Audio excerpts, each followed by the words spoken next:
गाउँ नछोडी त सपना पुरा नहुँदो रहेछ साथी। अब त कहिले फर्किन्छस्?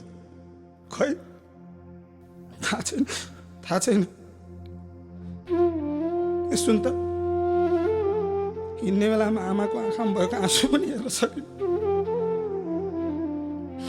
कहिलेकाहीँ आमा बाटोमा जाइदे है। ल ल, तैँले त हामीलाई बिर्सिन्छस् होला नि साथी। होइन नि साथी, मेरो आमालाई भन्दे मेरो सपना पुरा नहुन्छ, बुढी नहुनु भन्नु ल। ल भन्दे ल मेरो आमालाई। आमा